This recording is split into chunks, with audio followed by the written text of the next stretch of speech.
Langkah-langkah kecil di antara sunyi menuntun pada cita yang tak terbayangkan.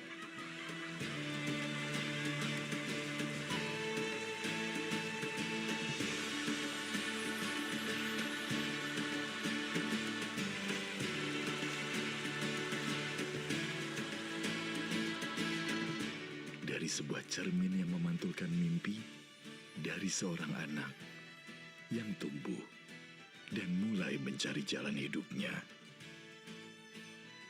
Dunia yang dulu terasa jauh, kini ada di genggaman.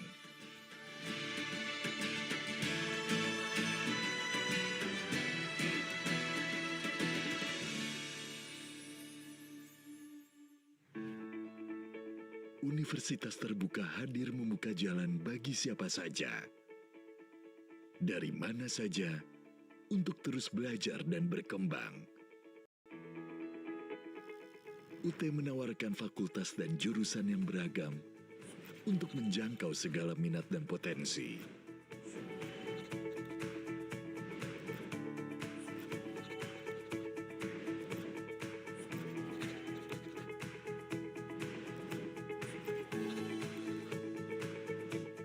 Tak hanya itu, UT juga berkomitmen pada pelestarian lingkungan dengan menerapkan konsep Green University yang dilengkapi fasilitas ramah lingkungan.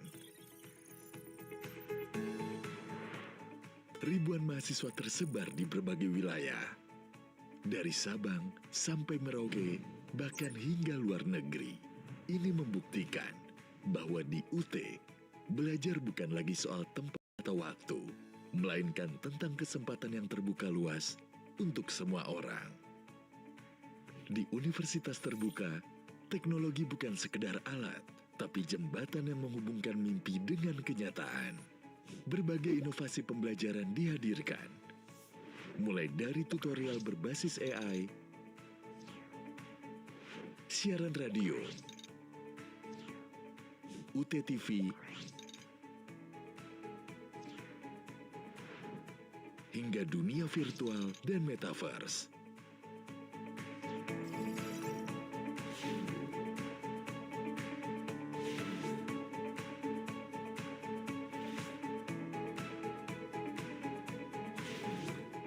Bahkan terdapat sistem ujian yang fleksibel dan inklusif. UT memastikan akses pendidikan menjangkau seluruh pelosok, dari kota hingga desa. Dosen dan tutor UT hadir melalui layar, suara, dan ruang digital. Dengan teknologi, menjangkau yang jauh, menguatkan yang ragu, membimbing setiap mahasiswa menuju ilmu tanpa batas waktu, tanpa jarak yang menghalangi. Universitas Terbuka memiliki 775 dosen tetap yang tersebar di seluruh Indonesia, serta memiliki 35 profesor dengan target peningkatan 2,5% per tahun. UT juga didukung oleh ribuan tutor aktif yang memfasilitasi pembelajaran. Setiap langkah kecil yang konsisten, lambat laun menjelma menjadi pencapaian besar. Universitas Terbuka tak hanya tumbuh, tapi terus membuktikan kualitasnya. Prestasi demi prestasi diraih, penghargaan dan akreditasi menjadi bukti bahwa kualitas tak pernah diragukan dan komitmen terhadap pendidikan terus dijaga. Inovasi lahir bukan sekedar pembeda, namun sebagai jawaban atas kebutuhan belajar yang terus berkembang. Dari teknologi pembelajaran terkini hingga sistem yang lebih ramah dan inklusif, semua dirancang agar pendidikan dapat menjangkau ke semua lapisan. Terbukti, berbagai terobosan ini telah berhasil memperoleh sejumlah paten.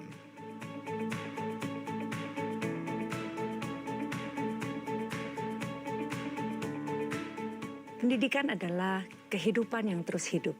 Mari kita jadikan ilmu sebagai bentuk eksistensi diri kita sebagai manusia yang terus ingin belajar. Semoga cita-cita kita semuanya untuk menjadi mahasiswa yang menempuh pendidikan di Universitas Terbuka ini akan lahir sebagai manusia-manusia yang hebat.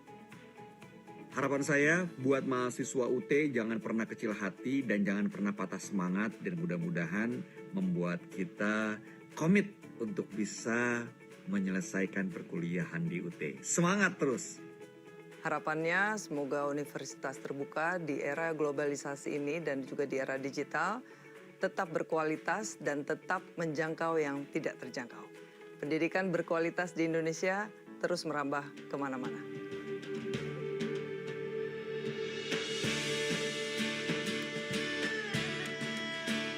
Di balik langkah kecil seorang anak, tersimpan mimpi yang begitu besar. Bukan tentang kemewahan, bukan tentang harta, tapi tentang ilmu, cahaya yang mampu mengubah masa depan.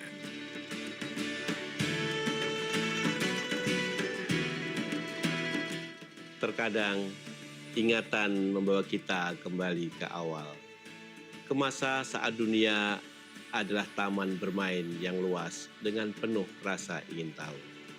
Dan lihatlah kini, semangat kegembiraan dan rasa ingin tahu itu telah mengantarkannya menjadi bagian dari sebuah perjalanan besar. Perjalanan yang ia jalani di Universitas Terbuka, tempat impian dan potensi tak pernah berhenti bertumbuh.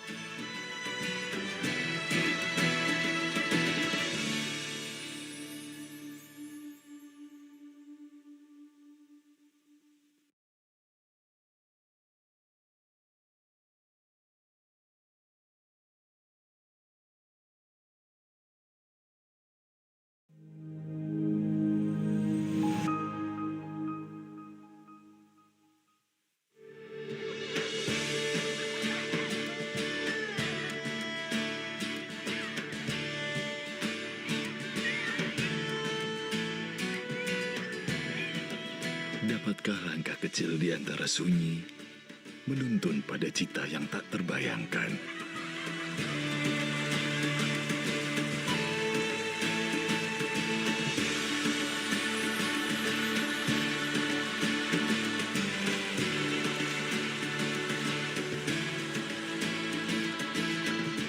Dari sebuah cermin yang memantulkan mimpi dari seorang anak yang tumbuh dan mulai mencari jalan hidupnya. Dunia yang dulu terasa jauh, kini ada di genggaman.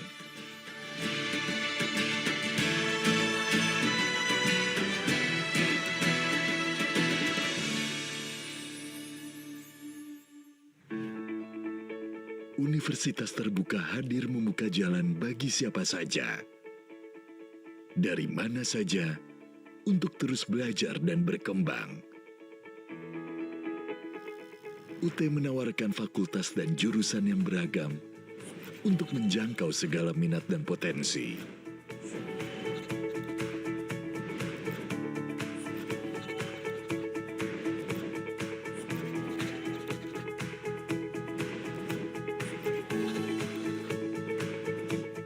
Tak hanya itu, UT juga berkomitmen pada pelestarian lingkungan dengan menerapkan konsep Green University yang dilengkapi fasilitas ramah lingkungan.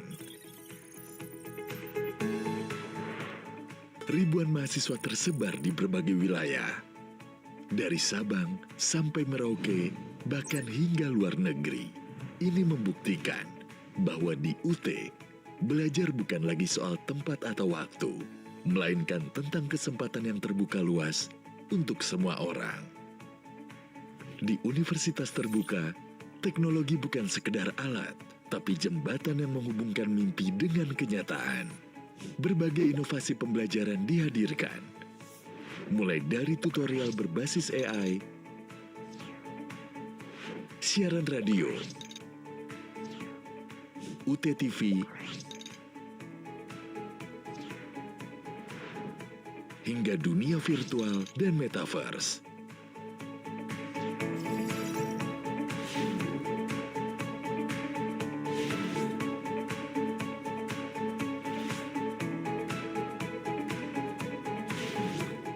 Bahkan terdapat sistem ujian yang fleksibel dan inklusif. UT memastikan akses pendidikan menjangkau seluruh pelosok, dari kota hingga desa. Dosen dan tutor UT hadir melalui layar, suara, dan ruang digital. Dengan teknologi, menjangkau yang jauh, menguatkan yang ragu, membimbing setiap mahasiswa menuju ilmu tanpa batas waktu, tanpa jarak yang menghalangi. Universitas Terbuka memiliki 775 dosen tetap yang tersebar di seluruh Indonesia, serta memiliki 35 profesor dengan target peningkatan 2,5% per tahun. UT juga didukung oleh ribuan tutor aktif yang memfasilitasi pembelajaran. Setiap langkah kecil yang konsisten, lambat laun menjelma menjadi pencapaian besar. Universitas Terbuka tak hanya tumbuh, tapi terus membuktikan kualitasnya. Prestasi demi prestasi diraih, penghargaan dan akreditasi menjadi bukti bahwa kualitas tak pernah diragukan dan komitmen terhadap pendidikan terus dijaga. Inovasi lahir bukan sekedar pembeda, namun sebagai jawaban atas kebutuhan belajar yang terus berkembang. Dari teknologi pembelajaran terkini hingga sistem yang lebih ramah dan inklusif, semua dirancang agar pendidikan dapat menjangkau ke semua lapisan. Terbukti, berbagai terobosan ini telah berhasil memperoleh sejumlah paten.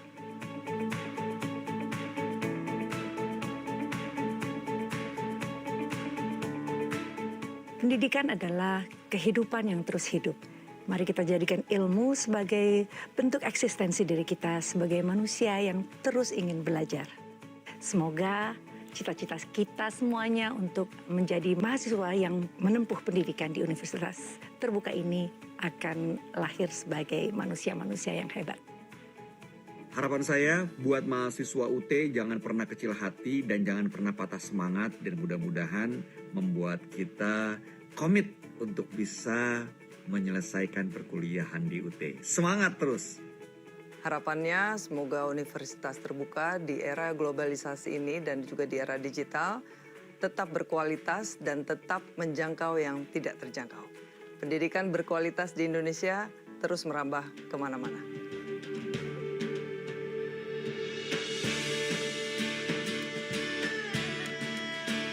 Di balik langkah kecil seorang anak, tersimpan mimpi yang begitu besar. Bukan tentang kemewahan, bukan tentang harta, tapi tentang ilmu, cahaya yang mampu mengubah masa depan.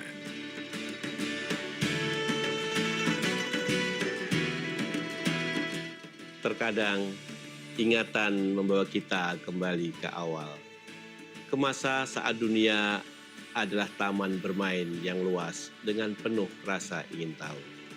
Dan lihatlah kini, semangat kegembiraan dan rasa ingin tahu itu telah mengantarkannya menjadi bagian dari sebuah perjalanan besar. Perjalanan yang ia jalani di Universitas Terbuka. Tempat impian dan potensi tak pernah berhenti bertumbuh.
I like Canvas better, but they have functions. You screen, you lock the screen, and then you have the cameras. But students always find ways to cheat. It's challenging how we are challenging the fact. Yes, but unless they come to our campus, they take the exam home from their offices. It's so difficult to. But from what I saw from after it's not that we can inform the students believe. Yes. One of them will give other please go back to our game. So Yes, it takes, yes, but you need another person to watch the ball. yeah, we have someone to monitor. Okay. And you can see that from the moment room, we can see that just like that, it's green, it's fine, and it's right on. Yes, like you have, for example, you have electric cars and you set up, and when there is movement around the car, or you have a house security system, it doesn't record everything, it records, but especially when there is movement, it's recorded.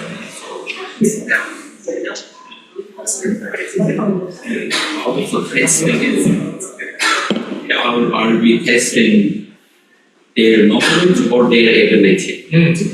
Sometimes, I have origin from Turkey, we used to test their ability to memorize. It's a lot of memory-based testing.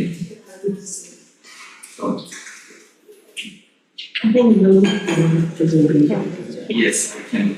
I will show you which one it is.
Assalamualaikum warahmatullahi wabarakatuh. So, good afternoon, ladies and gentlemen. Welcome to the International Electorate organized by the School of Vocational Studies of the Universitas Terbuka. On this occasion, we also celebrate our Honorable Vice Rector for Academic and Student Affairs of the Universitas Terbuka, Professor Rahman Budiman SS, MPhil, PhD. Our Honorable Director of the School of Vocational Studies of the Universitas Terbuka, Dr. Muhammad Yunus SSNA, and also our two great speakers whom we truly respect, from Fevzi, Okumus, PhD from the University of South Carolina, and Dr. Diaz, Pranita, SALM from the School of Vocational Studies, Universitas Indonesia. And of course, all participants who join in this webinar, both in this room and in this meeting. Welcome. Ladies and gentlemen, my name is Pranita. You can call me Ria. I'm humbled to host and moderate this webinar on future-ready vocational education, innovation, sustainability, and applied industry practices. This webinar is one of the opportunities to map the future role of vocational education and to strengthen our soon-to-be-launched new study program in hospitality in 2028. All webinar participants will be given e-certificates, so you are very welcome to fill out the attendance link that we will provide later. And also, especially for participants in the Zoom meeting, please use your full real name to help our team identify you, and open your camera whenever possible, and please turn off your microphone and turn it back on when needed. Before we start our webinar, please stand up for us to sing our Indonesian national anthem, Indonesian Raya. Please stand.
Terbuka, Prof. Rahmat Budiman, SSM Guru PhD, Prof. Rahmat, time and place for yours.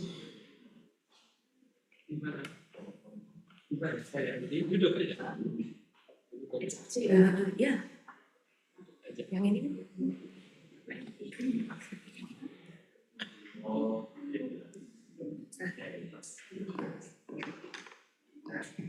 Bismillahirrahmanirrahim. Assalamualaikum warahmatullahi wabarakatuh. Salam sejahtera untuk kita semua. Swastiastu, Namo Buddhaya, salam kebajikan rahayu. Honorable Director of School of Vocational Studies, Universitas Terbuka, Profesor Insyaallah, Bapak Dr. Muhammad Diaz. Distinguished speakers, Professor Fevzi, Okumus PhD from the University of Southern USA. Distinguished speaker, Dr. Diaz, Pranita, SAMM from the School of Vocational Studies, Universitas Indonesia. Respected lecturers, program coordinators, students, vocational education practitioners, invited guests, and all participants joining us both on site and online. On behalf of Universitas Terbuka, I would like to extend our warmest welcome and sincere appreciation to our distinguished speakers, participants, and organizing committee. We are very pleased to welcome Professor Fevzi, Okumus, and Dr. Diaz Pranita to share their knowledge, experiences, and perspectives with our academic community. Ladies and gentlemen, the theme of today's event, Future Ready Vocational Education, Innovation, Sustainability, and Applied Industry Practices, is very important to the current direction of vocational higher education. Vocational education must not only provide theoretical knowledge, but also develop practical competencies, professional attitudes, innovation capacity, and strong connections with industry needs.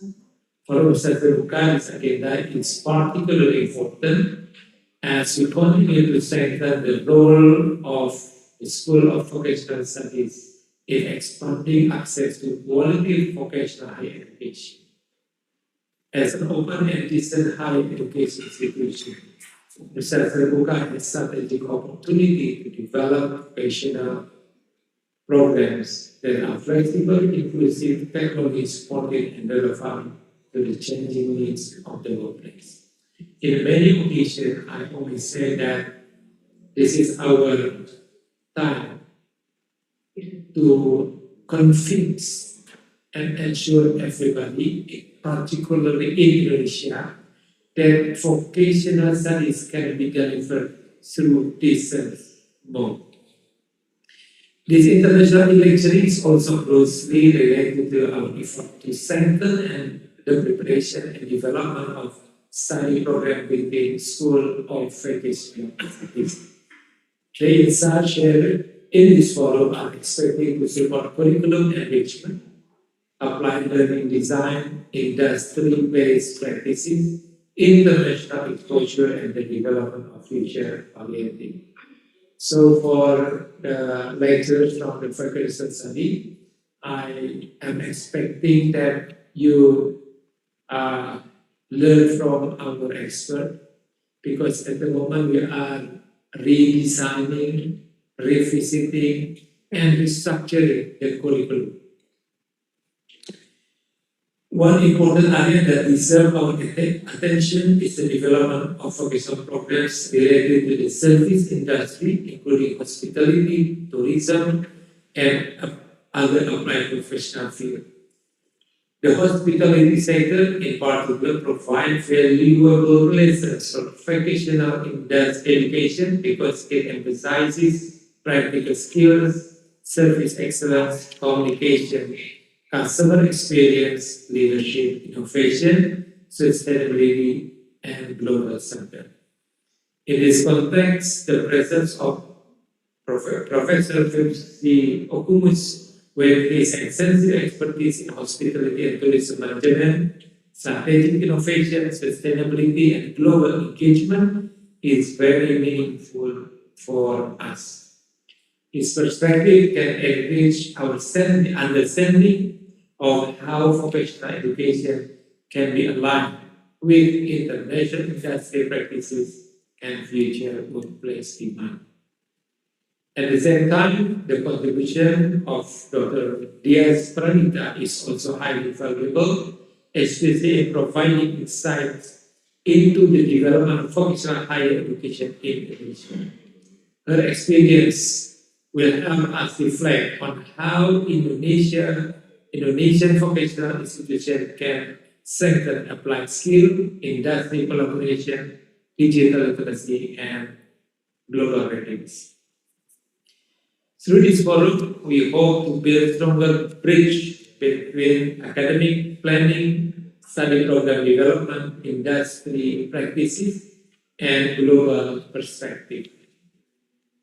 We hope that this event will inspire our lecturers, program coordinators, and students to continuously improve the quality and relevance of vocational education at Universitas Terbuka. Vocational education must be responsive to change.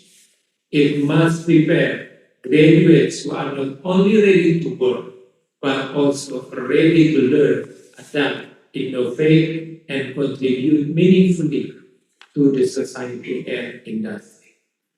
Therefore, strengthening study programs, developing applied learning models, and building partnership with national and international institutions are essential steps to the future of the School of Vocational Studies. Before closing, I would like to express my appreciation to the Director of the School of Vocational Studies and the entire organizing committee for initiating the first, I think this is the first about the yes. First program. Yeah, and we hope there will be the second, the third, and the 100,000 something. Inshallah. I also thank our distinguished speaker for their willingness to share their valuable insight with us. I hope this international lecturing will provide meaningful benefits and become an important step in strengthening vocational education, study program development, and applied industry practices at Universitas Terbuka. For the information that we are challenged, we are challenged by Periklindo. Periklindo is Perhimpunan Pengusaha Kendaraan Listrik Indonesia, Indonesian Electric Vehicle Association. They are challenging us to provide graduates who are competent in producing not only the car, but also the spare parts and all industrial aspects. So this is, I hope this program will trigger and then also will fuel us to make this program much better. By saying Bismillahirrahmanirrahim, I officially open the International e-lecturing of the Vocational Studies School of Universitas Terbuka. Before I close, once again, I really would like to sit here with you, listen and participate. But unfortunately, I have another agenda at the same time. If, for example, I finish earlier, I will join you in this room. Once again, thank you very much. Wassalamualaikum warahmatullahi wabarakatuh. Thank you so much, Prof. Rahmat, for the opening speech. So before Prof. Rahmat leaves the room, we will take some pictures. Yeah. So you are please stand up and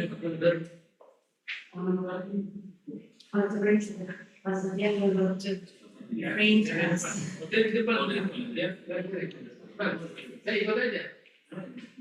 Ambil semua aja. Kalau perlu naik. Cukup kan? izin naik ya ya. Oh,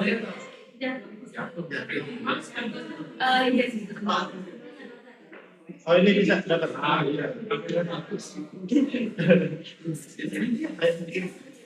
Yes, semuanya mundur ya.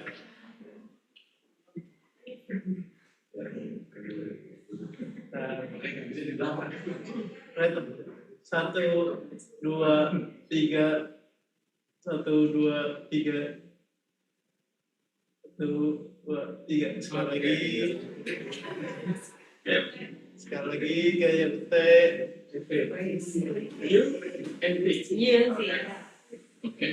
Satu, 1, 2, 3, 1, 2, 3. Okay. Thank you Mas Bin.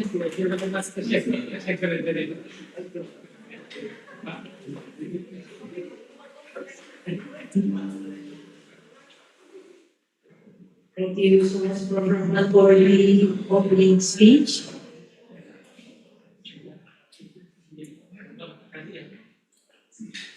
So, as already stated in this lecture, our agenda today will feature two speakers who are generous enough to give their time and share their knowledge and experience with us regarding School of Vocational Studies and also in tourism and hospitality. First, we will have our Prof. Fevzi Okumus, PhD.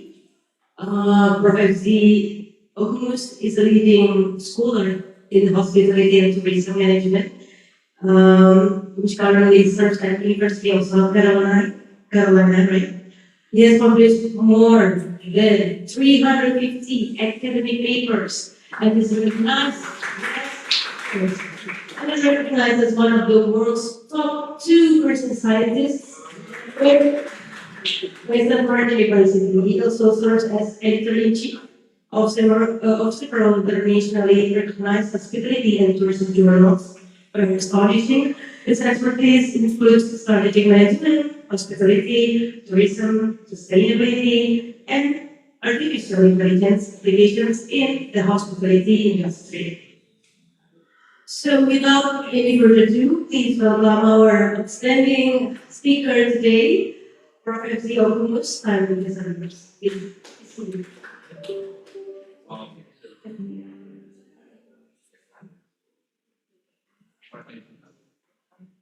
I think we can use this one. Okay. It's working.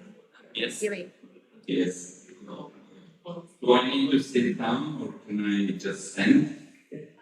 Very convenient for you, yeah. Yes. Because right now in Turkey, I think very early in the morning, and in the US almost midnight. So it's my bedtime. If I sit down, I may start sleeping. Okay? It's fine, yeah. So, okay. First of all, Bismillahirrahmanirrahim. Assalamu alaikum warahmatullah. I'm very honored to be here.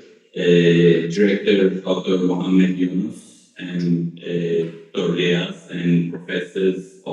Thank you for joining us here. And this is my first time visiting Indonesia, but I feel that I'm at home. Wow. There's a lot of. Thank you. Yeah. One thing is impressive. I'm always impressed how much you smile. It's really genuine. It's not a forced smile, but it's genuine smile and very friendly. You cannot have that in many countries. So, shukran. Thank you. I'm really happy to be here. Thank you. A brief life story. I won't bore you. I am originally from Turkey, and after my secondary school, I went to a vocational hotel and tourism school. Okay? My high school is more vocational. And very early age was hotel and tourism. And I learned how to cook, clean, serve. And that made a huge impact in my life. And also I stayed at a boarding school. And still every morning when I get up, I make my bed. Wow. This is a habit from my high school because it was compulsory. The teachers would come and check. And I'm still mad at my daughters. They get up and they don't make their bed. And young generations, they want to change the whole world. When they get up in the morning, they don't make their beds. They don't clean their rooms, but they keep talking. They eat, but they don't clean their plates. So, very early age, I think vocational education is really important. So it teaches students to survive, develop hands-on skills. And then for my university, I went to a vocational hospitality and tourism school. 4 years studied hospitality and tourism, and again finished my degree. That was again, I worked every summer in hotels, learn management skills and also hands-on skills. Very, very important, very early age, I think. And then when I finished my college, one of my professors became a dean, director of a hotel school, vocational hotel school at LGS University. I went there and became lecturer and research assistant, started my first master's, started teaching food prep, front office, and management courses. Then finished my master's, and I was doing my PhD in Turkey, and then I received a scholarship from the Turkish government to do my master's, second master's, and PhD abroad. So I started my PhD in Turkey and went to Oxford Brookes University in England, did my second master's in international hotel management, and then after that I started my PhD, finished my PhD in 2000 in strategic hotel management. So the reason I'm giving you all these explanations to show you my background in hospitality and tourism education, but my education in high school, vocational hotel and tourism school, made a huge impact in my life. Learned very early age all the hands-on skills. And after my PhD, I went back to Turkey and I wrote the degree. We developed 2 degrees, hospitality management and travel and tour guide management degrees. We developed and started a new hospitality and tourism school at Muğla University in Turkey. I'm sure you heard famous Bodrum Marmaris in Turkey, tourist destination. Yes. There are several famous destinations. Antalya is one of them, and Muğla, particularly Bodrum, Marmaris, are other ones. For example, Bodrum is very, very famous, very expensive as well. So we started a hospitality school there. After working there for 2 years, I became an associate professor, Dosen they call it, and then became the school director. But I received a scholarship from the Hong Kong Polytechnic University and worked there for 2 years as postdoctoral research fellow. That was a great experience because Hong Kong Poly is one of the leading schools globally in hospitality and tourism education. And then I applied for a job in the United States. In 2005, we went to University of Central Florida, Rosen College of Hospitality Management, and worked there for 20 years. I was the founding chair of the Hospitality Services Department. We developed new degrees, revised masters and PhD. So very early age to the PhD level, from high school all the way to university and masters and PhD. I have experience in curriculum design, course development, and so forth. It has been my passion. Plus, I clone myself. There's another Fevzi somewhere, writing articles and managing the journals. Okay? So for technology now, we will be able to clone ourselves.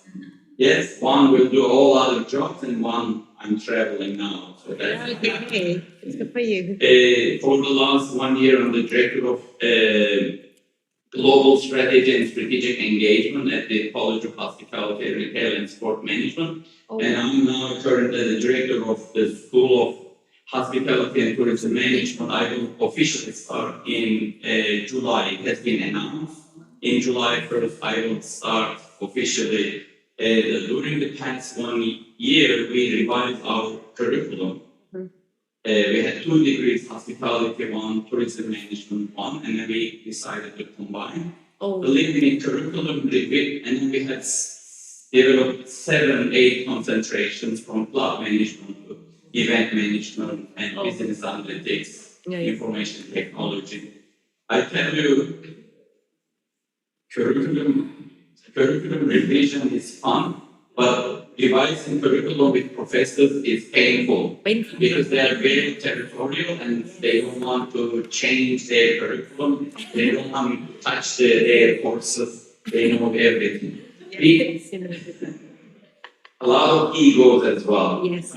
So I don't think you have those things here, but I'm talking about the one in the You're all very kind and humble. You don't object to change. And also, I'm the founder editor-in-chief of the International Journal of Contemporary Hospitality Management since 2007. It was a second-tier non-SSCI journal, but after I took over in 2007, about 2009-10, it became an SSCI journal. And we started in 2018 Journal of Hospitality and Tourism Insights. IJCHM is an SSCI journal, impact factor is 9. And Insights journal, impact factor is 4.2. Site score is about 11, 12. Last year we started Journal of Hospitality and Tourism Horizons. So I'm quite busy with editing journals. So I spend almost every day 2-3 hours handling journals, and also I work on a paper almost every week, so it's my hobby. We can move to the next one, next slide. Okay. And yes, let's okay. All right. What is interesting here is in recent years we experienced COVID. Right? It was terrible. I don't want to remember COVID. Do you want to remember? I want to delete it. But its implications are still with us. Yeah. Students, employees, they are still suffering from that anxiety, interactions and working and so forth. And it's also concerning that scientists predict there may be similar pandemics like COVID. I hope not. Okay? They are predicting in similar ones. And what is interesting here, World Economic Forum, they suggest several areas for us to consider on an ongoing basis. And one is technology use and development, basically problem solving, working with people, staff management. When you really look at students now, especially they experience COVID, they are still struggling working with people. And culturally also, some cultures are shy, they don't want to interact. And then self-management, they don't enjoy, let's say, how I say, they don't have resilience. When they face challenges, they easily give up.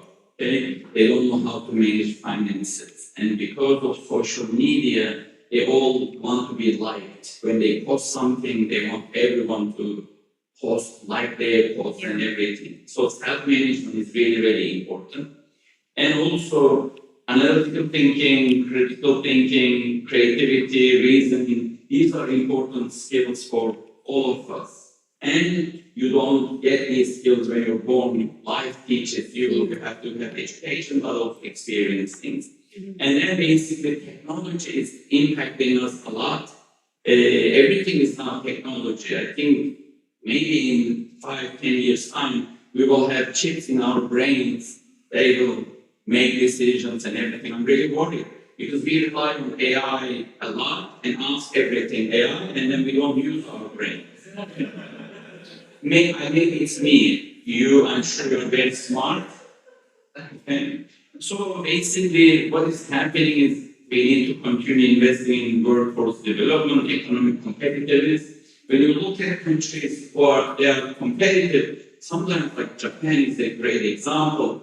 They don't have oil, they don't have mines and so forth, but they are one of the most competitive, successful countries because of human development, how humans, their people work hard and creative and innovative.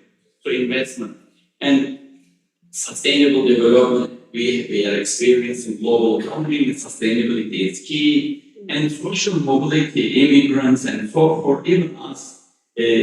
I have lived in almost 3 different continents, Asia, Europe, and America, and I have moved jobs, and they also say, people now, you graduate from degree A, but many people don't work in that field. I see computer engineers, banking, other industries, they work, but they get their degrees, but they don't work in those fields. So you have to have skills transferable to other industries. Whatever we teach in hospitality and tourism, they are transferable 90%, 80%. I'm so surprised some of our students graduating from hospitality and tourism, they go and work for retail because all the skills and knowledge are transferable.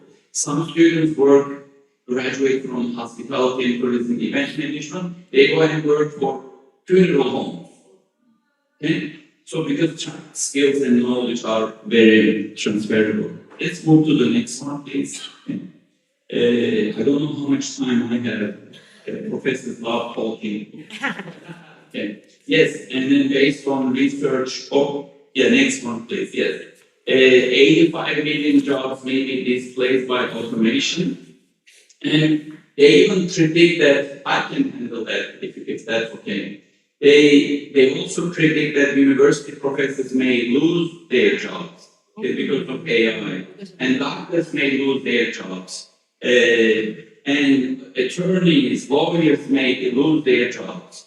And so we don't know what's going to happen. AI, automation, robots are taking over, and then but because of AI, many new jobs, new opportunities, and we need to retrain ourselves, our workforce, upskilling, new skills, and so forth. And then also when we look at the United Nations Sustainable Development Goals, we have Sustainable Development Goal quality education, and also Sustainable Development Goal 8, decent work and economic growth. We need to invest in these areas.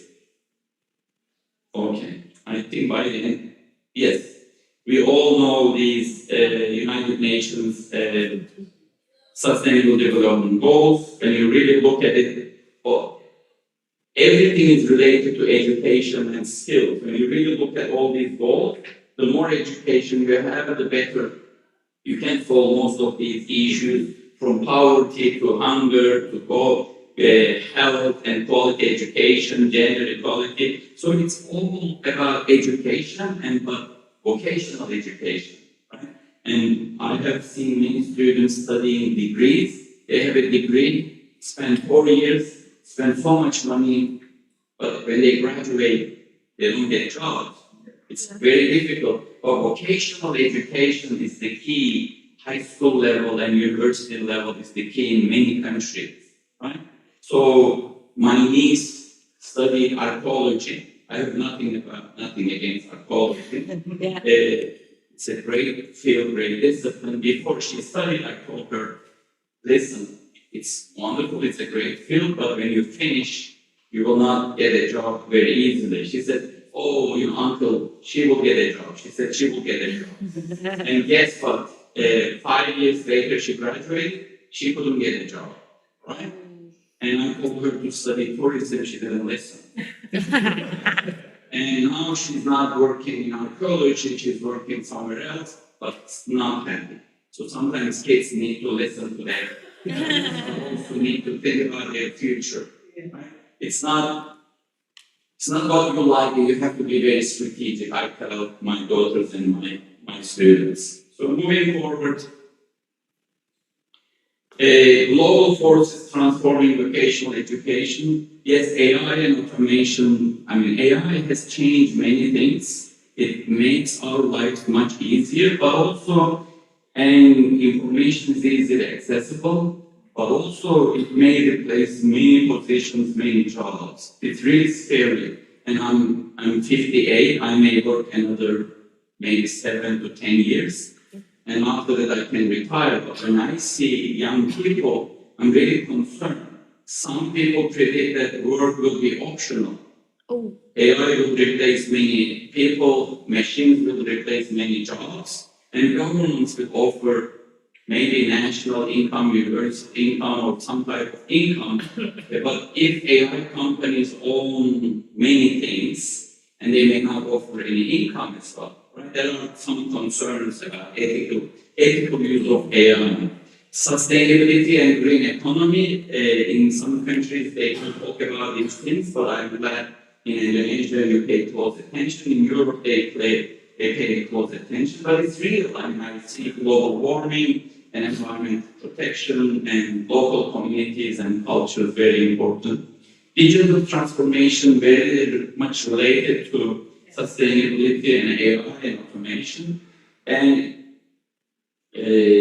when I first started teaching, we didn't have computers in classrooms. When I started working in hotels, we didn't have any technology, but everything is now digital transformation. If individuals and organizations, they don't transform themselves technologically, they're out of work, out of business. So we have to think about how am I transforming myself technologically, really with technological knowledge and expertise, and then businesses, including universities.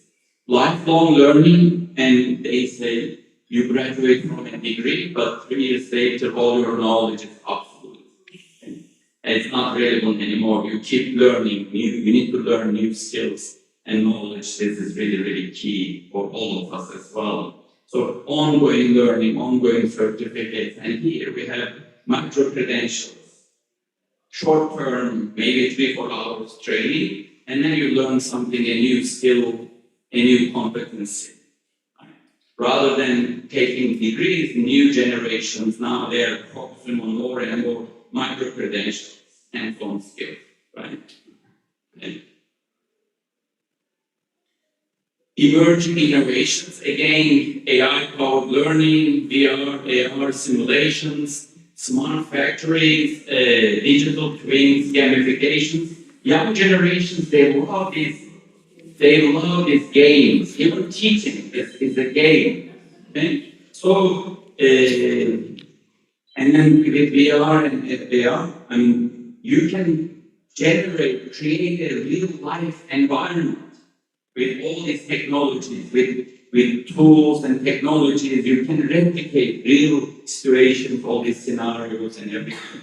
So we have to, and when we work to create a curriculum, we need to design situations, cases, environment with our IT people, technology people to replicate real-life situations. And can you show someone how to cut in a hospitality? Can you replicate a real kitchen electronically, digitally? They say yes, definitely. Okay? Can you show someone how to clean a room? Can you show someone how to check in, check out, all those things? The technology can do all those things, and then you can see with Google, for example, with special glasses. I was flying over Istanbul, I thought I was really in Istanbul. Then I was flying over Dubai, I thought I was really in Dubai. And when you go to theme parks, you fly over certain areas, they even spray water towards your face, they even spray smell, and then you experience that, like real life situations. Okay. What happened? Okay, yes. Industry 4 applied industry practices, as we mentioned, for all of us, AI. But there are 3 stages of artificial intelligence. One was basic, we passed that, and then the other one could make decisions such as predict. Now we have agentic AI It can make decisions on our behalf. It can offer suggestions. It can decide, and many things even smarter than us. Okay? So maybe in 5 years' time, some technology companies have their technological skills. They don't share with us yet, but it will be more advanced. But in terms of workforce development, how we prepare our future generations in terms of how they can work with AI, how they use AI prompts, and then how we work with robots, and how robots work with each other. Okay? I hope there won't be any wars between robots, among robots. Or even some scientists suggest that AI is so advanced, it will protect itself from humans and from other threats. Okay? So automation and then data analytics. Yes, AI will help us with data analytics, but our students and us, we need to know certain things, basics, and give prompts and understand everything. And cybersecurity, I'm really worried every day. I get so many emails saying, oh, please change your password, okay? They steal your identity, they steal your bank information, and the way you talk, they look at your eyes, and then replicate it, and they can have access to your bank account, other information, everything. Cybersecurity is really, really a huge threat, and we need to train our employees, our students about these things. And lifelong learning and reskilling, okay? They asked about which areas they would like to learn new skills. Really, digital workforce, digital productivity, cybersecurity, artificial intelligence, cloud-based tools. So it's all about technology. Even every discipline we teach everything, all fields, AI, and technology. Last 2 slides. Hospitality and tourism, vocational education, future skills in hospitality and tourism, smart operations, technology, and of course, guest service. Genuine, memorable guest service, guest experience is key, but AI and technology is taking over, but we still need our employees using AI. And in 10 years ago, when I went to an airport, I still prefer personal check-in and check-out, okay, like boarding passes. Now, I don't want to talk to anyone. I just scan my passport, right? And then move forward, and even hotels now have all these, but we still need some interaction when we need, okay? Not always. So we can pick and choose, that is the flexibility. And revenue analytics, revenue management, sustainable tourism, culinary innovation, and also interactive skills for our hospitality and tourism graduates. What we need, interacting with managers, with employees, interacting with guests, interacting with robots, okay, and understanding different dynamics. These are the future skills in hospitality and tourism, but a lot of technology, a lot of leadership skills, but the hardest is the interactive skills, because all of us are so used to using technology. How many hours do you spend a day on your computer, on your phone? Let's see, 2 hours? 4. More? 4. 9? 10? Probably 9 to 10. 9 to 10 hours. So that means you don't work or you don't sleep. Phone and tablets and PC. But same, I spend my FaceTime a day is 7-8 hours. That means I'm not working. Okay? Or I'm not sleeping. Or I'm multitasking. So it's interactive skills, leadership skills, guest service skills are the key. We must, but they must have analytical skills and they must have AI skills.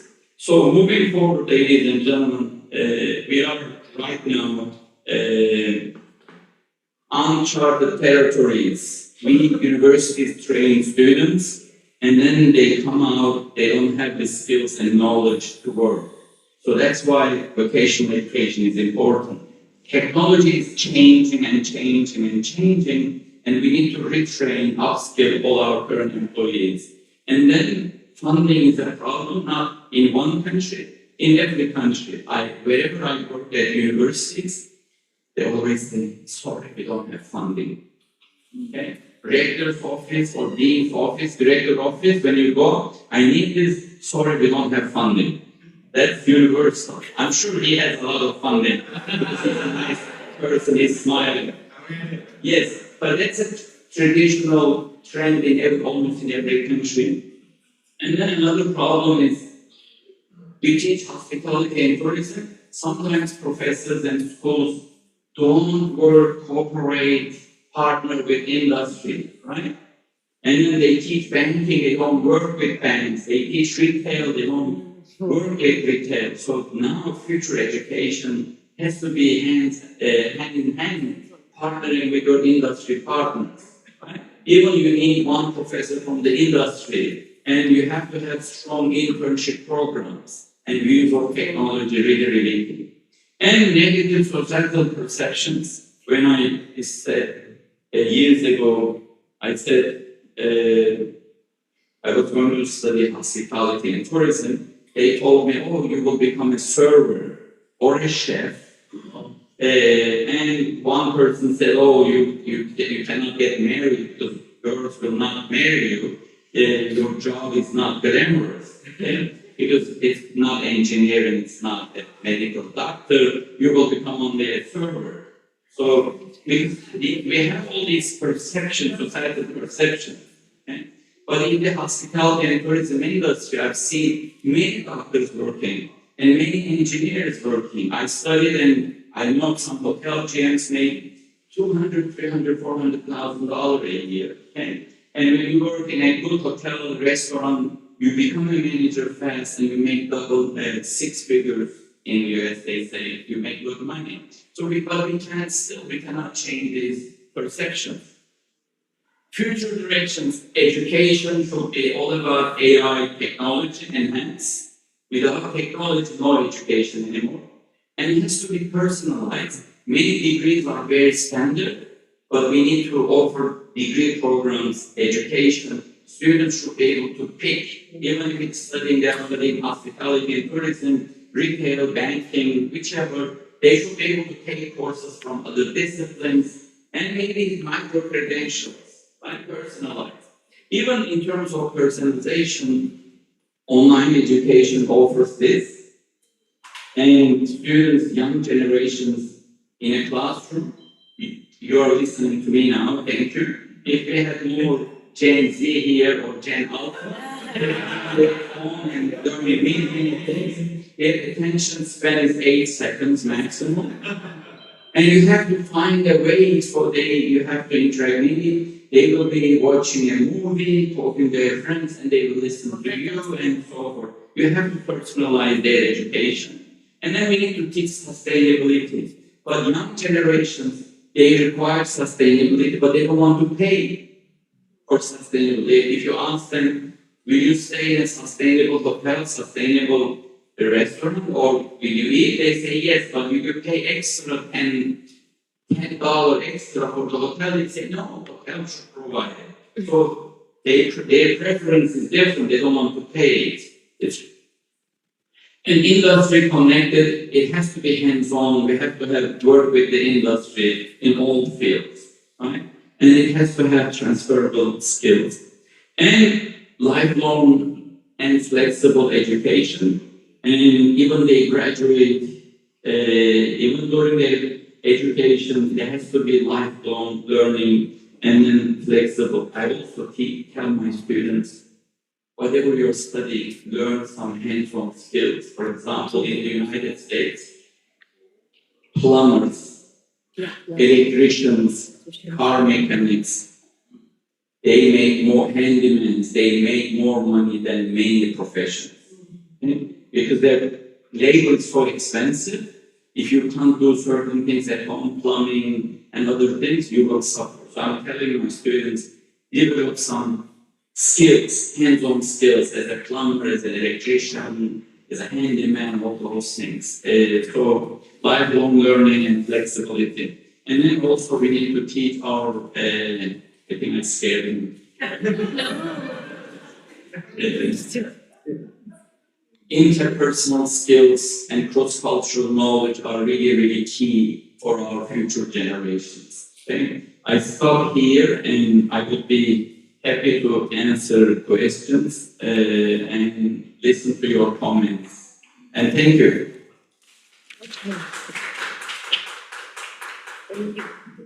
Any questions, comments? Yeah.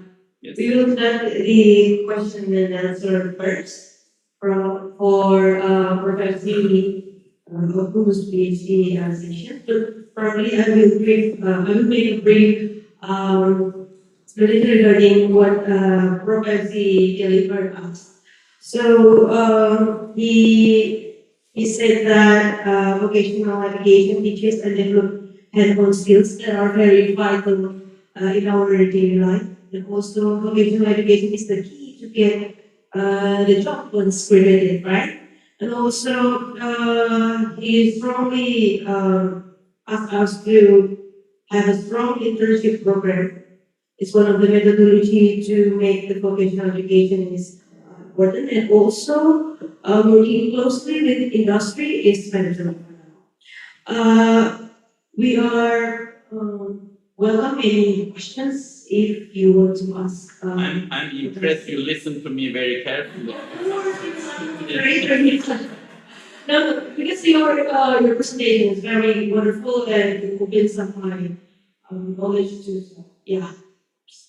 So anyone who wants to ask? Okay, Mr. Alva here wants to ask. Anyone? Yes. That's great. We have another.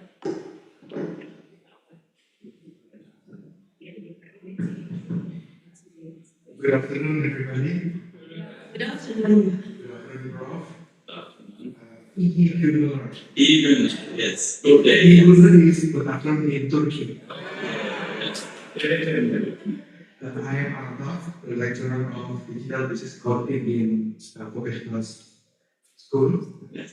According to your perspective, Prof, what unique strength could the School of Vocational Studies at Universitas Terbuka develop into breakthrough model for global vocational school education, especially in terms of flexible learning, digital accessibility, and industry-oriented education? Thank you, Prof. Wow. The idea is when students graduate, they should be able to do the following things. Basically, program learning outcomes. And before they start, you need to think about context-specific learning outcomes. If they're studying accounting, if they're studying hospitality, if they're studying, let's say, retail, whatever, you think about specific competencies and knowledge they should have. And those things you are mentioning, digital accessibility, sustainability, leadership, interactive skills, are required for many different areas. Okay? And what I like to emphasize more and more, according to research studies, those students have technical skills, they perform well, but those students who have interpersonal skills, interactive skills, cross-cultural knowledge, and communication skills in the long term, they perform much better, right? So, and also in the United States, they say, hire for attitude, okay, you can always train individuals.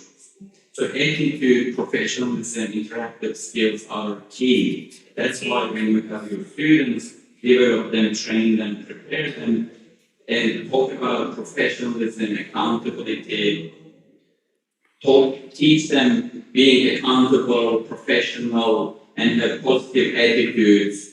And many skills, technical skills, you can teach them and train them. That's my humble suggestion. Thank you. Yes. Thank you, Prof. One little question, Prof.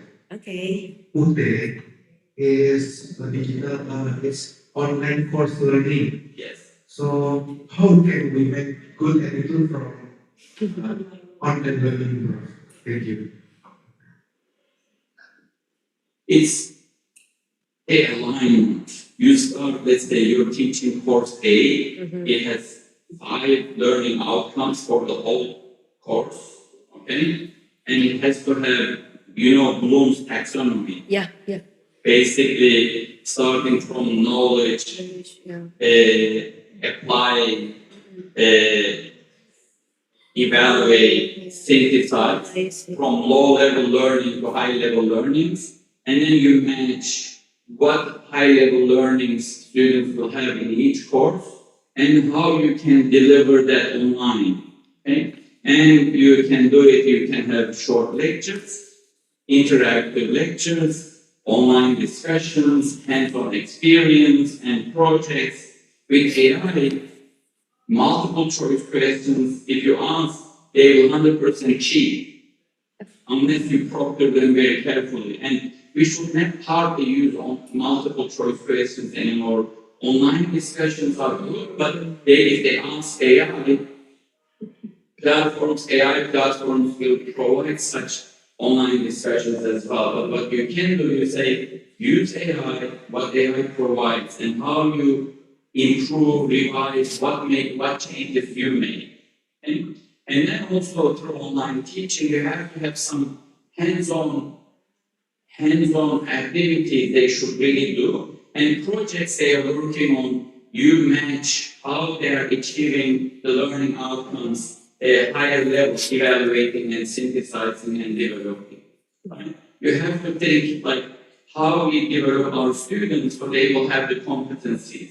But this internship hands-on experience is the key.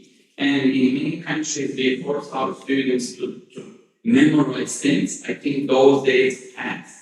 Memorization is not needed anymore. It's all about finding information, synthesizing, coming up with plans, and analyzing and making decisions.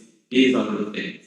It's really forward-thinking. Yes, we have to teach them how they can use technology, AI, and so forth, but the key here is how they can find information, synthesize, make decisions, make recommendations, and interact with people and solve problems. And then also what competencies they can bring to an organization, then organizations can solve their problems and become successful.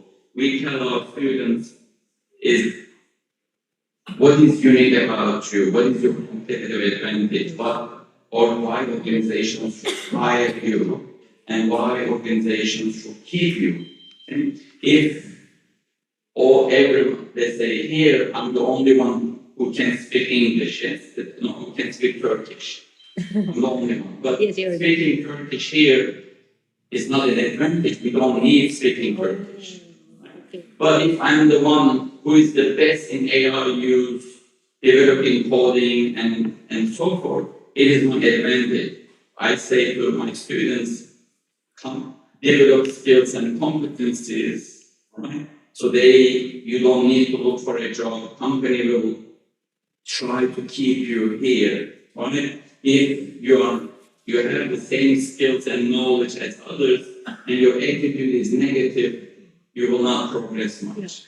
So it's the attitude, it's the learning outcomes and matching, and traditional teaching, these quizzes and projects, we have to sit down and think about those projects and everything. But hands-on and industry collaboration, hands-on experience and industry collaboration, I think are key for all of us. And one other thing, we will experiment having one professor with a PhD, with a master's is good. Maybe we should think about bringing a co-teacher from the industry.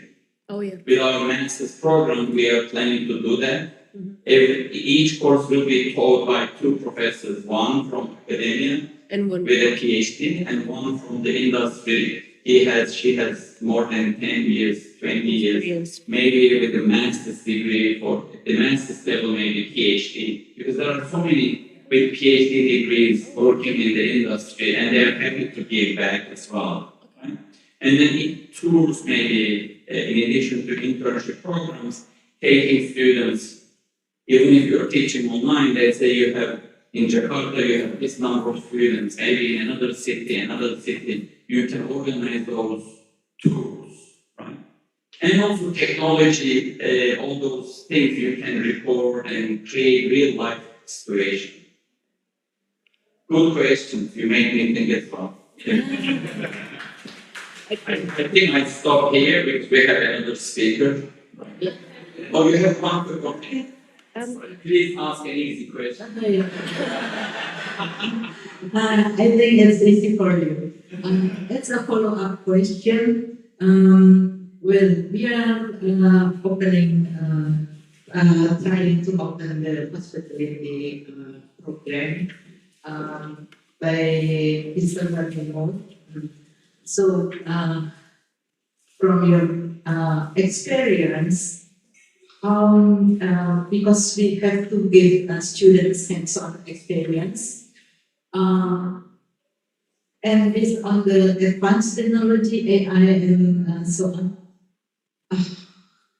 how many percentage the students should have practical work in industry, and how many percentage students can do simulation, like work simulation, by working with application? Is it possible, or do you think we should let students only have real hands-on experience in this? Thank you. First of all, when we talk about the hospitality and tourism industry, to me it's the largest industry globally. If not, I mean, maybe if it is not the largest, maybe it is second or third. Globally, many countries' GDP is almost 4, 5, 6%, and employment is about 10%. And indirect employment, if you really calculate in many countries, hospitality and tourism employment is about, it's about 15%. So it's a huge industry, a lot of jobs directly or indirectly. And going back to your question, if you develop a degree in hospitality and tourism and deliver it fully online, it's similar to delivering it face-to-face. The only element you're delivering in classrooms is delivering it online. And really interactive videos, recordings, and then professors will be online available, and then you have AI assistants answering all the questions. And then simulations, if you're teaching food prep, yes, students may not be able to come to your kitchen, but if you can arrange certain companies, locations, in addition to providing simulations, hands-on experience, you can work with local companies, students can go and do internships, and then meet with professors in person, not in person, virtually. But also you can require extra internship hours. If they say some universities, they say 800 hours internship before they graduate. And also university professors' internship office go and visit the students or have meetings. Let's say you can say internship class 1, second year, internship class second, third year, internship class maybe the fourth year you can arrange. And each can have specific requirements saying in internship 1 you will be able to do 1, 2, 3, and you major. Internship 2 you should be able to do this learning outcomes, you major, and you work with the industry partners and the students, because students need to write reports and there are mechanisms for internship. You bring knowledge, you bring experience, and then all these micro credentials, you can really train them. It's just thinking how you deliver the content you have in classrooms, you deliver it virtually. Okay? And rather than 1 hour lectures, you may have all these lectures 10 minutes, 15 minutes, and exercises. I see technology is really advanced, it's close to real even more, right? And I think it's open to experiment, but more and more hands-on industry partnership will definitely help. But yes, in many fields, what happened? In many fields, we see that this integration of hands-on and industry partnership is the hardest. Right? Delivering content virtually and all these simulations, everything is easy. The worry is if students are really listening to your lectures and take learning, and then if they will go and do their internships. And then also the key here is if students will really value the education, because they don't interact with other students. Online education, there has to be some elements that students also interact with their classmates. Yes, when you bring students in a regular university campus, they learn from the professor, but they also learn from their peers. And outside, they interact with other students and social activities. Online education, you don't have this experience, so you have to have some communities, virtual discussions, virtual social events, and so forth. They have that similar experience. And also, you can ask students who have gone through online education, how you can regularly ask them how you can improve, what elements, what new activities, what new experiences you can bring in to the education and continuously improve. I think every school has to have some high-tech professors, engineers, designing all these experiences. Good luck, but we need to work together. Thank you. Thank you.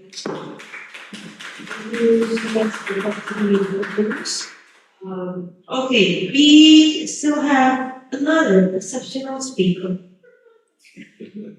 What's your exceptional? So we will have Dr. Diaz Pranita, SAMM, from the School of Vocational Studies of Universitas Terbuka, Indonesia. Without any further ado, please welcome Dr. Diaz Pranita. Okay, I may read her brief okay. So she joined the vocational program in tourism as a lecturer in 2011 from Universitas Indonesia. She graduated from Sekolah Tinggi Pariwisata Bandung and then continued her studies at Universitas Pembicara Bandung, where she got her master's and doctoral degrees. And also she has numerous articles published in reputable journals, showcasing her expertise in tourism and vocational education. She will bring a specific topic regarding vocational higher education in Indonesia. Please welcome. Yes. All right. Thank you. Good afternoon. Assalamualaikum semuanya. I think what I'm going to present already presented. It's fine.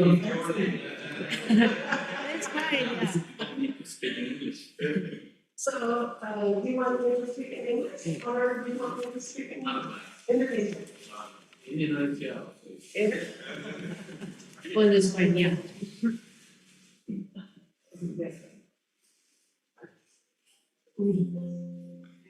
So, actually, my presentation is about what we are also challenged in UI, in Vokasi. Yeah. That we have to revisit our curriculum for all the program, the study program. And we have also talked previously that even in our vocational program, all of the names of the study program and the content of the curriculum also still a lot of we should change it, right? So it will be more relevant to the industry today. So that is the main concern for our curriculum and what we are going to do with the vocational education in the future. Because right now we cannot argue that our students they must be able to work in the global industry environment, and actually because we have kita punya apa namanya the demographic bonus. Yeah. So actually Indonesia will become the supplier of the workforce. And many countries are our market. So this is the idea why we have to change our curricula and make new things. And the title for the kita kasih kemarin itu sebetulnya representing all what we have to do, innovation, sustainability, and applied industry practice. Jadi banyak sekali pengalaman kita yang melihat bahwa ternyata apa yang kita kembangkan itu tidak sesuai dengan apa yang dibutuhkan oleh industri.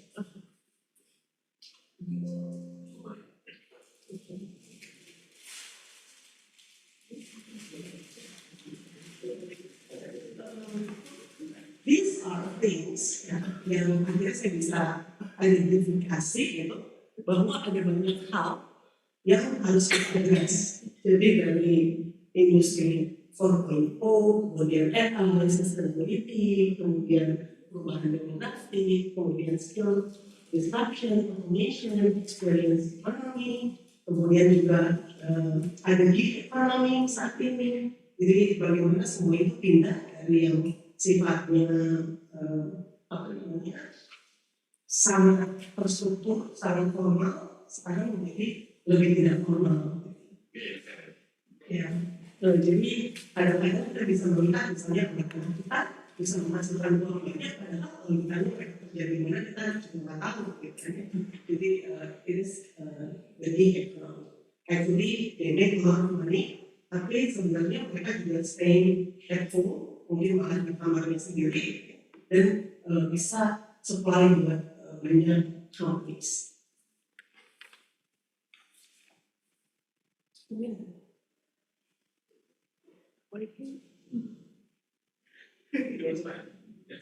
Nah kemudian sebetulnya apa sih yang terjadi di industri global ini saat ini? Ada sustainability pressure, kemudian digital pressure, dan workforce pressure.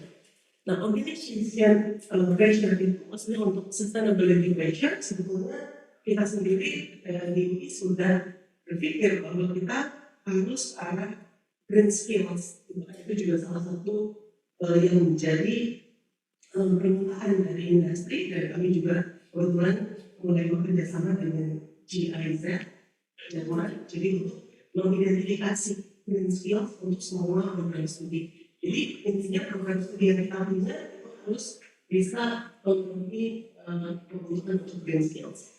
Kemudian tentunya tentang digital pressure, karena memang akhirnya kita juga berpikir bagaimana mahasiswa kita juga bisa punya basic knowledge atau foundation. Jadi kalau di China itu mereka membaginya dalam dua, jadi ada yang foundation for AI dan advanced AI. Dan kita punya sendiri, nanti Bapak Ibu katanya juga mau ke China ya. Jadi bagaimana perkembangan AI di sana, ternyata terkait dengan security dan sebagainya itu masih masuk di foundation AI. Jadi sekarang untuk yang advance-nya mereka sampai otomatisasi, kemudian dari digital twin, saya juga sebetulnya ada pertanyaan for Fevzi, how to make digital twins in hospitality industry, because kalau misalnya kita lihat digital twins kebanyakan untuk kota ya, kota semuanya sensor, sehingga pada saat ada problem di satu titik itu juga kita bisa langsung take action. Nah kemudian workforce pressure tadi juga sudah disampaikan oleh Vokasi bahwa sebetulnya skill yang sudah dimiliki oleh anak-anak kita kadang-kadang begitu mereka lulus itu tidak terpakai atau bahkan sudah harus di-upgrade lagi. Ini juga menjadi salah satu pekerjaan yang kita bersama, makanya kemarin sempat bicara dengan Pak Yunus dan Bu Tuti, Pak Jones, itu bahwa mungkin kita memang sudah harus segera punya etalase skill yang mereka bisa pilih. Jadi mahasiswa kita bisa pilih sesuai dengan minatnya. Karena kalau memang tidak minat juga pasti anak-anak ini juga tidak akan excel begitu. Jadi mereka juga biasanya biasa-biasa aja. Sedangkan saat ini talent itu membutuhkan anak-anak yang memang luar biasa dari sisi semangatnya, dari sisi skillsnya, potensinya, dan sebagainya. Lanjut Pak. Ini juga sebetulnya sama aja dengan profesi, mungkin dipercepat aja lanjut. Nah, jadi kita harus fokus digital transformation, green economy, kemudian human centered skills terkait dengan creativity, communication, and so on, termasuk adaptability dan emotional intelligence juga. Karena kadang-kadang anak-anak kita kan semuanya punya masalah dengan emosi, apalagi di UI sendiri kita banyak yang commit suicide gitu. Wow, ya pada stres gitu. Sampai akhirnya we have to make a happy room for the students gitu. Nah ini coba bagaimana kemarin juga kita diskusi bagaimana di UT yang sifatnya online terus gimana buat mereka bahagia gitu. Dosennya itu bahagia. Dan kemudian yang fleksibel karir tadi, jadi kita juga nanti akan lebih banyak portofolio, ini juga harus kita pikirkan bersama apakah portofolio ini nanti bisa diganti jadi credits, jadi memang akhirnya kita harus fleksibel untuk pendidikannya, tapi yang penting bagaimana kita kampus bisa menjaga kompetensi. Itu mungkin pada akhirnya tugas kampus ke depan adalah kita jadi pagar untuk memastikan bahwa mahasiswa kita punya kompetensi yang cukup. Lanjut. Ini kayaknya Rabu tadi sudah dibahas. Lanjut lagi. Nah ini juga sebetulnya pilar sekarang seperti apa yang telah disampaikan. Jadi terkait dengan sustainability, apply industry practice, dual system, ada juga kita sempat diskusi. Jadi bagaimana di kelas ada di kelas, kemudian ada yang di luar kelas atau di industri. Kemudian certification ini juga yang perlu kita kembangkan. Tadi Fevzi telah sampaikan terkait dengan confidential.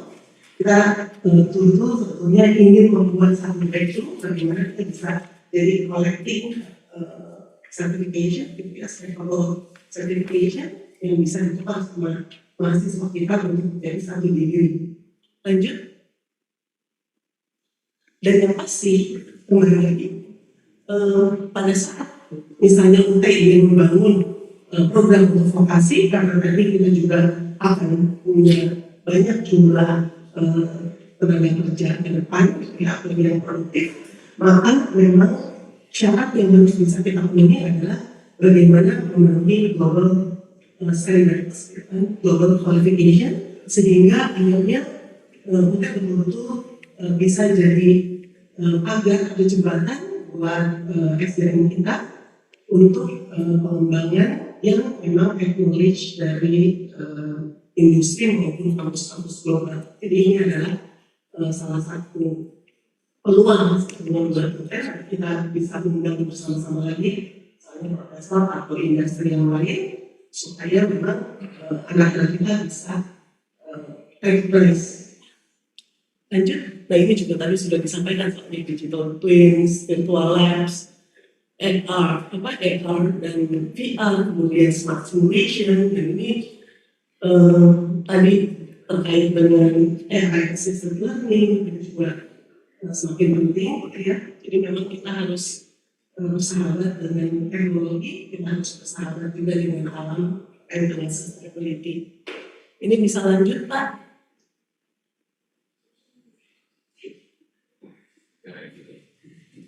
Ini juga sebetulnya tentang apa saja yang akan kita pelajari. Jadi terkait dengan kurikulum, misalnya dari ada green operation, sustainable, circular, ini terkait dengan sustainability, mungkin kita bisa sama-sama diskusi kembali. Lanjut. Terkait dengan industry integrated learning, jadi ini dua sistem, campus learning and workplace learning, kemudian apprenticeship, internship, industry immersion, real industry cases, industry problem solving, professional competence via global certifications. Lanjut lagi, ini semua lebih detail aja sih, nggak perlu disebutkan juga ya. Ini adalah challenge yang dihadapi oleh Vokasi, tadi juga sudah disampaikan oleh Prof. Fevzi. Lanjut lagi. Dan ini strategic solution-nya, mungkin untuk internationalization, ada global certification, student mobility, international partnership, kemudian agile curriculum, competency-based learning, industry design, kemudian smart campus, virtual learning, ecosystem, AI integration. Sebenarnya malah nanti mungkin akan leading di sini karena memang sudah siap semuanya, tinggal jalan gitu. Kemudian dual system tadi, apprenticeship, applied research, ini yang perlu kita bahas sama-sama karena ini tidak mudah pasti untuk online program, akan lebih mudah untuk bikin. Lanjut lagi. Terima kasih. Thank you so much. Terima kasih, Prof. Diaz, for the wonderful information. So, is there any question from lecturers here, or we move to the online viewers? Okay. So we actually have lots of questions from. Yeah. Yang dari. Yeah, from online. Yeah. So there's one question here about bahasa Indonesia ya. Jadi yang bertanya seperti ini, Dr. Diaz, bagaimana cara menentukan petunjuk penggunaan dan pengembangan teknologi supaya bisa punya problem solving yang bagus. Jadi bagaimana kita bisa berdemokrasi sebenarnya Petunjuknya seperti apa ya dalam pembelajaran? Penggunaan sini kan, ya bagaimana cara menentukan petunjuk atau indikator penggunaan dan pengembangan teknologi supaya kita punya problem solving yang baik. Jadi memang kalau saya berpikir ya terkait dengan teknologi, sebetulnya intinya adalah bagaimana kurikulum kita itu juga bisa mengikuti teknologi. Dan terkait dengan instruction tentunya akan banyak perbedaan antara setiap industri gitu ya. Jadi kadang-kadang seperti industri pariwisata sebetulnya adalah salah satu yang agak lambat untuk adopt teknologi, tetapi kalau industri-industri yang lain gitu ya, seperti misalnya digital dan sebagainya itu kan sangat cepat ya. Tapi kalau tadi juga kita sudah bisa melihat bahwa ada beberapa yang kesamaan, misalnya terkait dengan data analytics dan sebagainya, itu sepertinya hampir sama ya, dibutuhkan oleh semuanya. Dan salah satu yang membedakan pariwisata atau hospitality itu adalah human relations-nya. Tadi Prof. Fevzi bahkan menyampaikan bahwa tidak hanya human relations, tetapi juga bagaimana human dengan machine, human dengan platform, dengan teknologi dan sebagainya. Jadi memang kita harus identifikasi kira-kira sejauh apa kita bisa memberikan tadi petunjuk teknis penggunaan teknologinya, tetapi semakin dia itu formalize, itu akan semakin bagus buat mahasiswa kita. Mungkin baru seperti itu ya. Ya, sepakat sih sebenarnya. Lalu kita ada another question from our fellow lecturer from Faculty of Education Business, Ms. Dari Lamani. She asked about in line with visi Indonesia Mas 2045, the Master Plan for Vocational Revitalization. How can Indonesian vocational education institutions integrate sustainable development practices and credible mentioned earlier into workforce development to simultaneously enhance regional economic competitiveness across various provinces and drive upward social mobility and thereby scaling the middle income. Middle income track is something. Jadi yang pertama terkait dengan sustainability atau green skills tadi, itu memang sebetulnya sudah menjadi satu roadmap di Bappenas. Nah, kita sendiri juga kemarin sudah menyadari dan sempat propose untuk beberapa penelitian. Yang pertama terkait dengan digital transformation karena juga ada kaitannya dengan sustainability, yang kedua terkait dengan green skills. Nah, jadi intinya semua mahasiswa kita nantinya akan punya seperti yang kita propose ya, itu satu skill yang disebut dengan green management. Karena green management ini bisa masuk di semua program studi, setuju? Ya. Itu salah satu ide kita. Dan kemarin kita baru propose ke EU untuk dapat grant ya, untuk meneliti tadi green skills itu mau seperti apa integrasi satu dengan yang lain. I just want to make a comment on that question. Sustainability education in higher education. Every class can have certain elements, components teaching sustainability. That's one way. You can integrate in every class. Second, you can have specific courses on sustainability management in hospitality and tourism, sustainability management in retail, sustainability management in banking, you can teach. But sustainability education has to be holistic. It should start from maybe home. If parents are not practicing sustainability, whatever you teach your students in classroom it's not that important. If mom and dad practice sustainability at home, and then they see sustainability in kindergarten, they see sustainability in streets, and restaurants, hotels, other places, and universities, and they go and work in businesses, and they practice, and it's holistic. Also, sustainability is part of also our religion as well, don't waste, you protect, and so forth. It has to be a really holistic way teaching and practicing. And when you teach sustainability, you have to have practices, projects, teaching students, forcing students to work on sustainable practices, right? Rather than just teaching them what sustainability is. They have to have specific projects and then they work on those and improve sustainability. Thank you.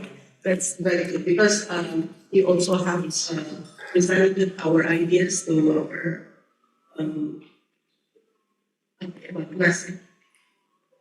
planning board that we need to create one curriculum of green management to cover all the patient. Thank you. Thank you. So, is there any question? Yeah. Okay.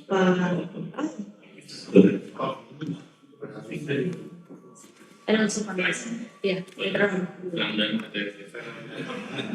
Okay, Pak. Okay. Good afternoon to Diaz.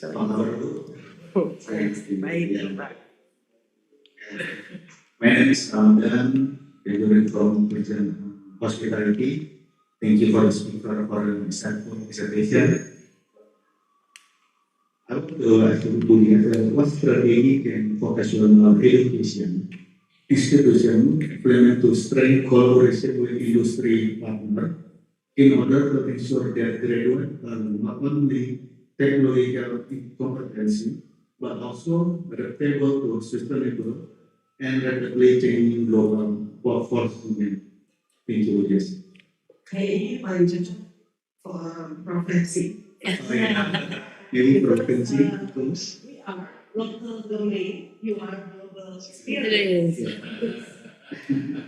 You answer first. Yes. Oke, jadi yang pertama tadi concerning the sustainability practice, right? We have the industry. Ya, ini strateginya tuh. Strateginya.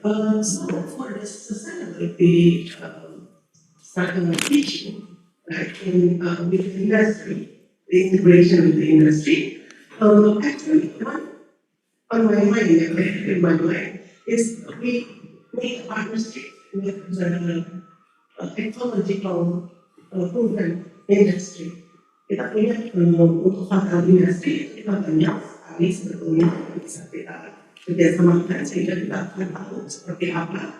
Kemudian sebetulnya salah satu yang kuat untuk sustainability practice itu adalah di Bali banyak sekali tokoh gitu yang mungkin kita bisa serahkan mereka. Misalnya ada program-program short course dan sebagainya juga yang disiapkan oleh industri. Tapi memang beberapa industri kita banyak yang belum mungkin ke arah sana. Atau mungkin kita bisa lihat siapa yang sudah dealing dengan sustainability report. Jadi misalnya kita bisa mendidikkan anak-anak kita di perusahaan-perusahaan seperti itu. May I have the question again? I'm just to make sure.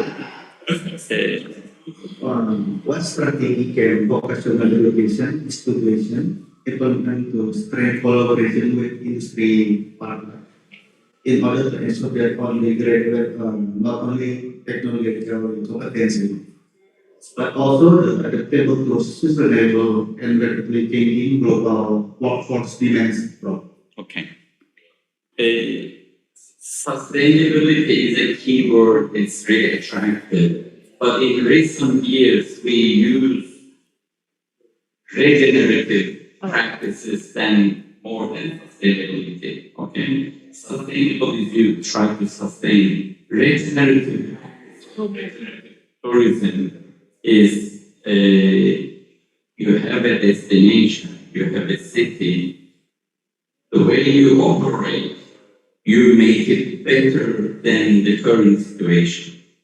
And industry is key. When you look at many industries, agriculture, retail, let's say manufacturing, tourism, sometimes those industries really damage the environment. And environment, when we talk about sustainability, it's not just green environment. We also look at local communities, okay? And culture and traditions. And without government support, without industry support, you cannot have sustainability and you cannot have regenerative practices. But also governments do not always have enough funding for sustainability and regenerative practices. Large corporations, industries should come together and then do all those corporate social responsibility activities, ESG, environmental, social, cultural, those activities as well. In many countries, leading corporations initiate many of these practices to make the city, the destination better.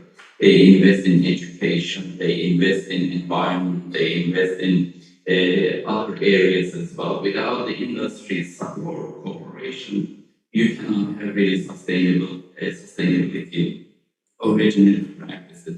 And then when students start working for organizations, and if they realize it's part of the organizational culture, values, and mission, and they will practice, and especially young generations, they appreciate all these practices, they feel more attached and engaged with these.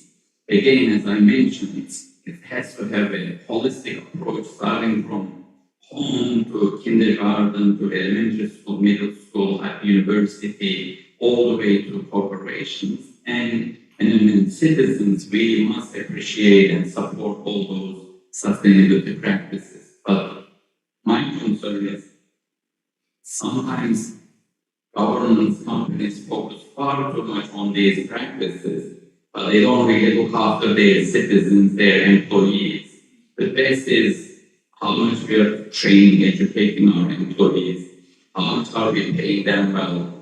Yes, we need to protect the lakes, the sea, the ocean, the sea, and waste reduction, food waste.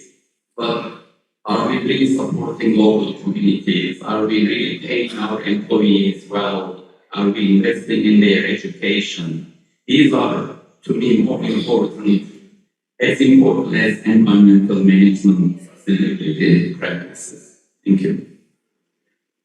Okay, thank you so much. Satu lagi sih Pak, tadi belum ya. You're welcome. Global mobility. Oh ya, jadi sebenarnya global mobility ini salah satunya kenapa kita undang Vokasi, jadi supaya kita buka dengan global. Jadi kalau bisa nanti dari kurikulum kita semuanya sudah bisa recognize secara global, sehingga pada saat kita punya lulusan, mereka juga sudah siap untuk ada di kancah global. Kita akan mulai sekarang, sekarang jadi satu sejarah berpating yang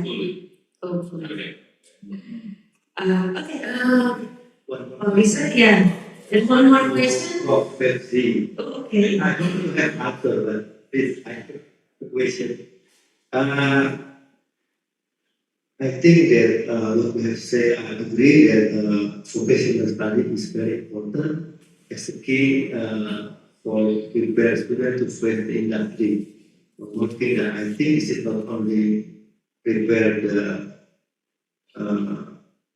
and skill, but also to make a good behavior, like your experience in your life. Then from the early child, you prepare, you make your bed. Yeah. And I think it's very good. My question is, from your experience, please inform for what is, or is there any golden age that we have started to recreate the vocational in line with to make a great impact for the combination between skill and knowledge. For comparison, in financial education, there is a reason that the great impact to improve the financial education is to give education of financial in early age. So, for the financial, if you get education for kindergarten or for the early child or elementary school, is meant to give impact to prepare them to make a good sense about the financial behavior to face when they are adult. So my question is, from the experience, is there any golden age to whom we literate the vocational? Because we think that it's very important to prepare good behavior to face the industry. Okay. I need some clarification if I understand correctly. Are you asking financial resilience literature for our students? No, I mean that the regulation of financial is will make a great impact if we give regulation for the early child. As early as important. For about the vocational, maybe we must explain the parents that the vocational is important to make them prepare students, candidate students to face the industry. If I think that we from start from the kindergarten, maybe from the elementary school, so make the parents understand that vocational is important. Is this like this or not? Yes, I think from early age, maybe our generations were forced to take responsibility from early age.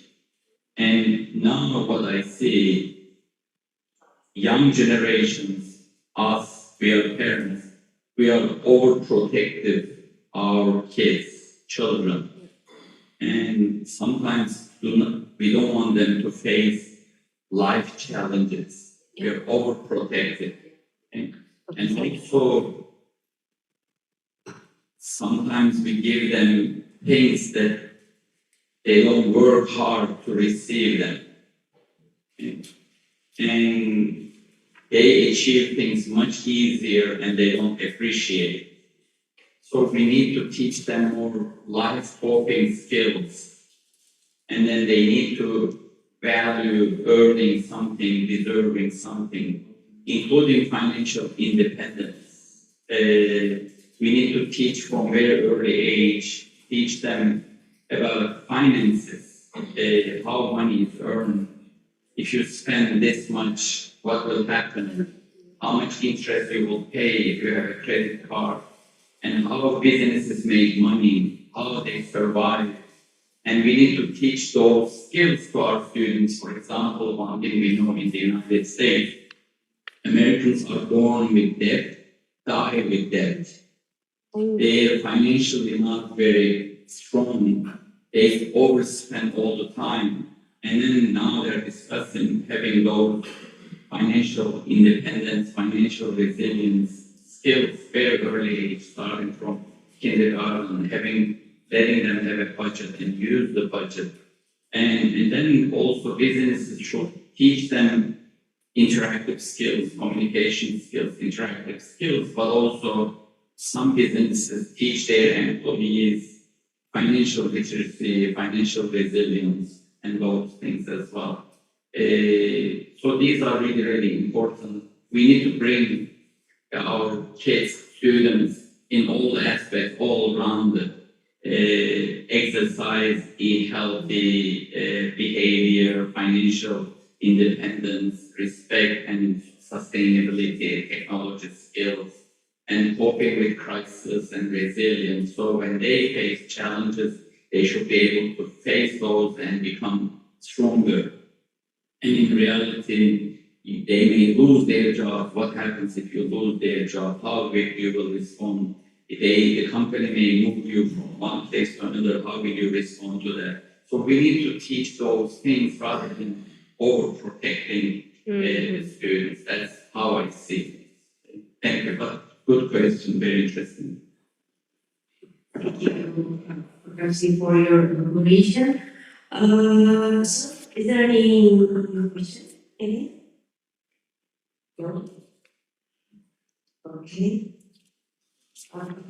So, we would like to thank Dr. Diaz, Pranita, and Professor Okumus, PhD, for the valuable sharing, and of course, to all participants for your active participation. Hopefully, this lecturing gives inspiration, knowledge, and strengthen our vocational education. We would like to invite Dr. Diaz, Pranita, CAM, and Professor Okumus, PhD, to stand up and receive our gratitude and certificate of your generous heart to be the speakers in this international lecturing. Dr. Muhammad Yunus, you may welcome to give the certificate and opportunity to take certificate. Yes. Thank you. Oh, Okay, let's move into this. Okay. Yes.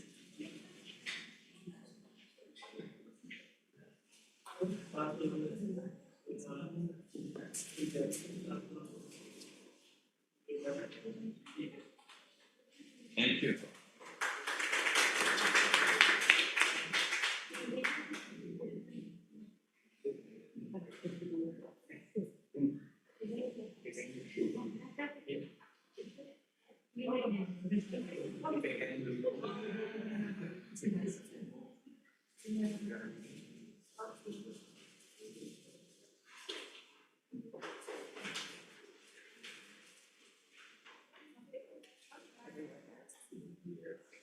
Beli from Diaz.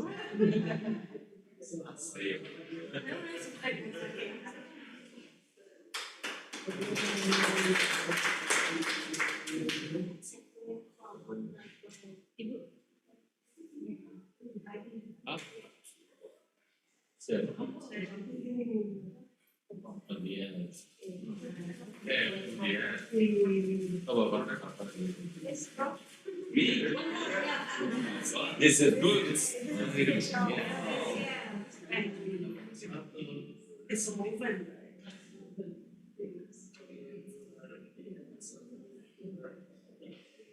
I will come again. Thank you. Thank you. Wow. Very nice. For the computer, yes. Oh, good. Okay. I think my wife will come. You will try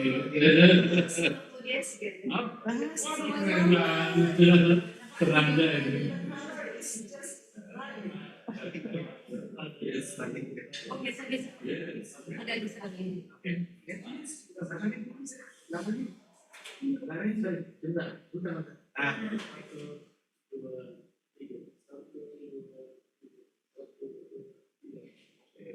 Terima kasih. Moderator,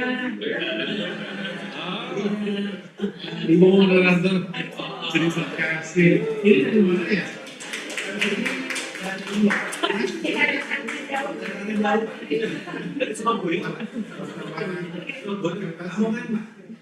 Upper Labuan University.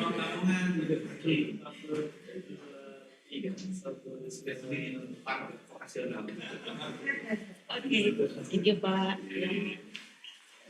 Okay,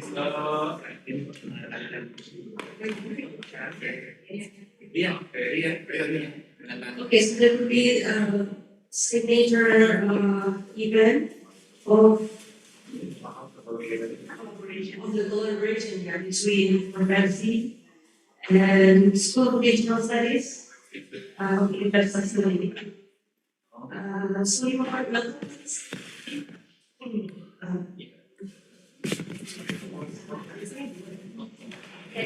Oh, di sebelah sana kali. Oh, di sebelah sana. Oh iya iya. Oh iya, sorry. Ya.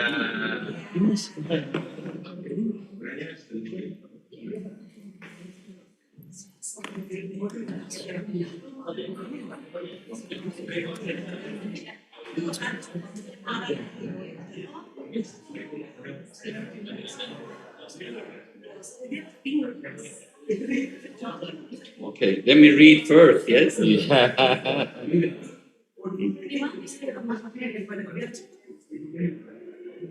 For Israeli. Yes. Next Yes. Yes.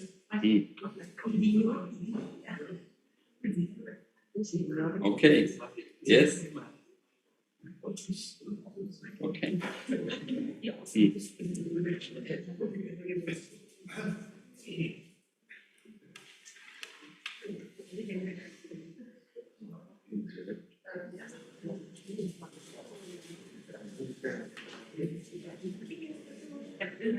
Yes. Okay. 1, 2, 3, again. Thank you. Now I'm part of your school now. Yeah. Yeah. I need an office here. Yeah. I prepare for you. Good. Thank you. Kopi buat apa nanti? Thank you. Ada kopi dosen. Yes. Yes. Oh, you. So one more second, right? Yes. Yes. Okay. Harus ada dua. Can scan it. Harus scan. Oh asli aja, ada yang asli. Oh ya udah sambil aja itu berganti. Sambil jalan-jalan. Informalnya. Yang penting mah ininya ya Pak. Iya. Ini berarti yang Sini. Iya. Okay. Yeah. Thank you for your humble action for us to help our small vocational school to be cool. So, ladies and gentlemen, we have finally come to the end of this webinar. Lunch? You're not lunch yet, right? We are sorry for the mistakes we made. We hope you find this lecture useful in any way possible. So I want to remind you to check our website at vokasi.ut.ac.id, our Instagram account at vokasi_ut. In which all our interesting agendas and events, including the next international lecturing, will be announced. So, once again, thank you for joining this lecturing, and see you on the next international lecturing and other events. Wassalamualaikum warahmatullahi wabarakatuh. Thank you so much. You are a great motor.